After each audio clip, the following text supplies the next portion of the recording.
question. So I am a former pharmacist turned pretty staunch anti-pharmacist at this point. I Hmm. like to say now that the only pills that I really am interested in dispensing are the red ones. And I want to I shove love them in that. everyone's mouth. I think we need to OD on them, honestly, at this I point. love that. Um, and so now I work with food as medicine. That was my career shift, and I feel much better ethically and morally about working with food as medicine. I think it is much more powerful. I think obviously its intentions are pure, which I cannot say Yes. about anything that the pharmaceutical industry does. And I would even expand that to the medical industrial complex in general. And I mean, society in general and the way that we're living is kind of a death cult. So why would we Yes. expect anything different from our medical system? Hmm.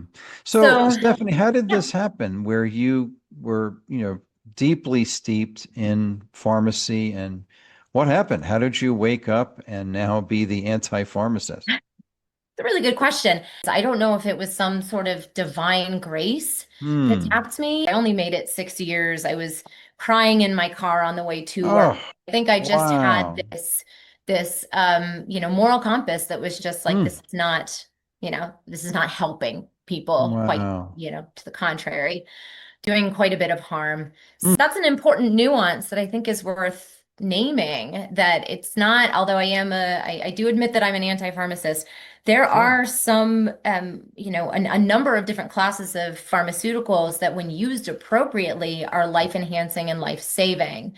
And Right. so I'm not anti-pain meds. I mean, if you have a bone fracture, Right. it's Right. better for your body to not be in that acute Yeah. state of stress because of Right. the pain. But the Hmm. issue is when they're given out like candy and indiscriminately, which is exactly Right. what happened Right. with Okay. the opioid epidemic. It was, the Hmm. Sackler family did quite well, Hmm. but the American people, of course, did not. So, yeah, it's about using pharmaceuticals appropriately. If this works for you, Dr. Gate, Please. I'll just summarize Absolutely. the talks that I'm going to be giving. So, Dr. Gate has been generous enough to offer me two spots, so I'm doing a Yes. two-part talk.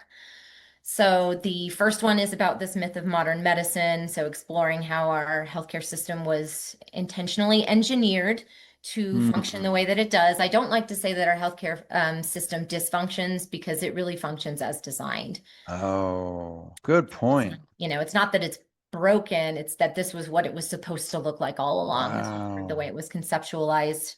That's my take, at least. So Mm. at that origin story, we'll look at the architects. As you already mentioned, Rockefeller, John D. Rockefeller was kind of Mm. the main architect. Andrew Carnegie also had a Mm. hand in that. He was the one who um, funded and commissioned the Flexner Report, and then Rockefeller Right. used his influence and vast wealth through the tool of philanthrocapitalism to force these reforms into the entire system of medicine, and Mm. it changed the way that we approach medicine in general in this country. Mm.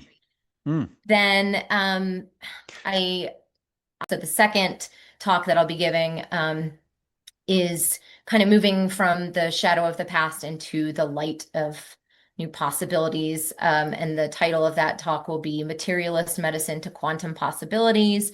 And we'll Mm. explore alternative narratives that are coming to us from frontier sciences that are challenging these materialist paradigms. That Mm. tell us, that we are limited and small, and our bodies are machines that when Right. they break, we need an external expert to fix them. All of that is Right. just a bunch of garbage. And of course, they want Right. these other narratives to be suppressed because if we knew how powerful we were, the whole Yes. system would begin to crumble. Wow.